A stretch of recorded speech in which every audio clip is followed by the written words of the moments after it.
ജനകീയ തെരച്ചിലിനിടെ സന്നദ്ധ സംഘടനാ പ്രവർത്തകർക്ക് നിരവധി രേഖകളാണ് ലഭിച്ചത്.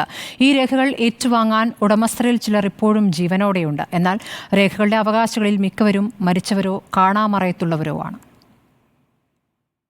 പ്രേമ, നരേന്ദ്രൻ, പ്രജിത്ത്, സഫ്വാൻ, ആലം ഫാത്തിമ, അജ്വദ് അങ്ങനെ പേരുകൾ കുത്തിവെച്ച നിരവധി രേഖകളാണ് ഇന്നത്തെ ജനകീയ പരിശോധനയിൽ സന്നദ്ധ പ്രവർത്തകർക്ക് ലഭിച്ചത്.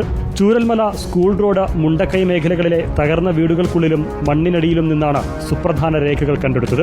റേഷൻ കാർഡ്, ആധാർ, വീടിന്റെ ആധാരം, പെൻഷൻ രേഖകൾ, ബാങ്ക് പാസ്ബുക്ക്, ATM കാർഡുകൾ തുടങ്ങിയവ ഇതിലുൾപ്പെടും. ചിലയിടത്തുനിന്ന് പണവും ലഭിച്ചിട്ടുണ്ട്.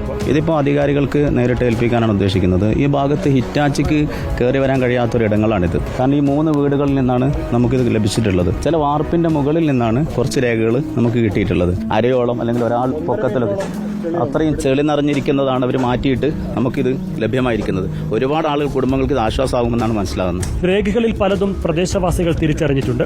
ആ രേഖകൾ ഏറ്റുവാങ്ങാൻ പക്ഷേ പലരും ഇന്ന് ജീവനോടെ ഇല്ല എന്നതാണ് വസ്തുത. ചിലർ സുരക്ഷിതർ. അറിയാം സ്കൂൾ റോഡിൽ താമസിക്കുന്നതാണ്. അത് നമ്മളൊരു ഫ്രണ്ടിന്റെ അളിയനാണ്. നരേന്ദ്രേട്ടനും അവരുടെ വൈഫും നഷ്ടപ്പെട്ടിട്ടുണ്ട്. ആ വീടും എല്ലാം ഈ പ്രളയത്തിൽ പോയതാണ്. ഇതൊക്കെ നമുക്ക് അറിയുന്നതാണ്. ഇത് മുണ്ടക്കൈ ആ ഭാഗത്തുനിന്ന് വരാനാണ് സാധ്യത. ഡോക്യുമെന്റ്സ് അല്ലേ?